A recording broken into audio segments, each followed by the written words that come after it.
a group of unidentified men robbed one of the election stations, stealing the voting material. The voting station has now been closed by the advice of the police. It's now a crime scene, and the good thing is the registration of the vehicle has been noted, and they believe there at the Results Operations Center that they will know who these perpetrators are quite soon, or who owns the car at least.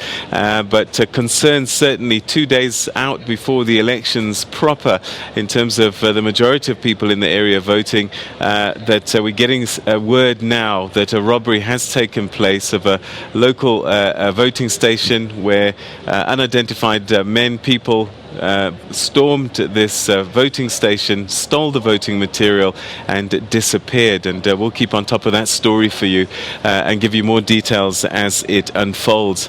All right, let's continue moving around the country. And in fact, we go to Limpopo now, where we'll find Tumelo Machogo to give us an idea again of what's happening in the north of the country on this special voting day. Tumelo, thanks very much for joining us.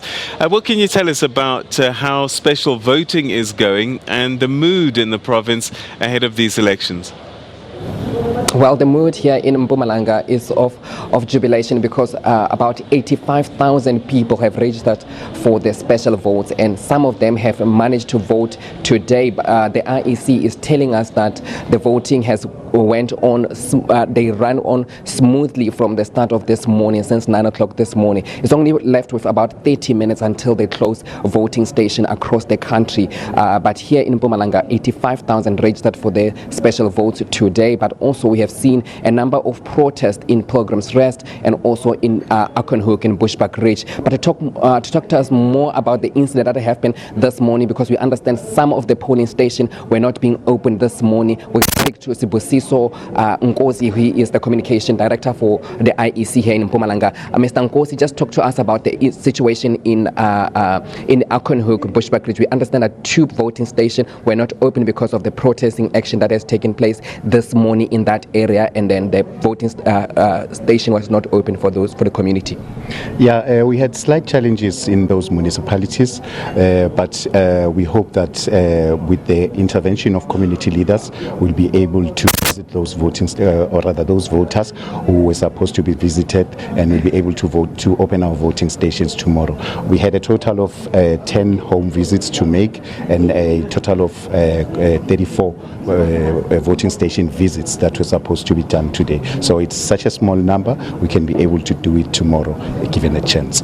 Talk to us about the situation in Pilgrim's Rest. We understand the police are in the area, but there was a thing, because the community couldn't go to a voting station because they didn't understand if they have to go to a voting station, because there was a protest also going on in that area. Because at the time we were there at 1 o'clock, only 2 people managed to cast their votes.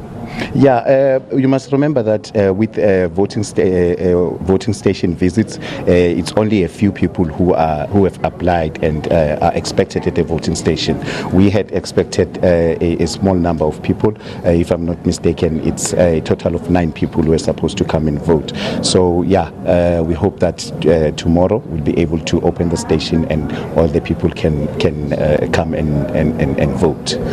Talk to us about also the fact that the situation in Batelier, it's one of the retirement village. Also, there was also an issue there with people coming to line up thinking it's the voting day, and also they were not registered for the special vote. What happened there? Because these are elderly people, and we understand they didn't register for the votes. Where are they going to vote now? Are they going to be accommodated to go and vote on Wednesday, or they're going to be voting tomorrow? Yeah, well, it's the gospel that we're always preaching, that only people who have applied for special votes are going to be allowed to cast their votes. If people have not applied, even if we can come to the house and we find 2 people with similar situations or with similar conditions, we won't be able to let them vote. But on Wednesday, voting stations are going to be opened, and those who were not able to cast their votes during special votes are going to be allowed to cast their votes on election day. Talk to me about the turnout today. How did we do as the province? How did we do in terms of those 85,000 people that have registered for the vote? How many have managed to vote? I know the voting stations are only going to close in about 30 minutes time. How many have voted so far? Yeah, unfortunately, we haven't collected statistics so far.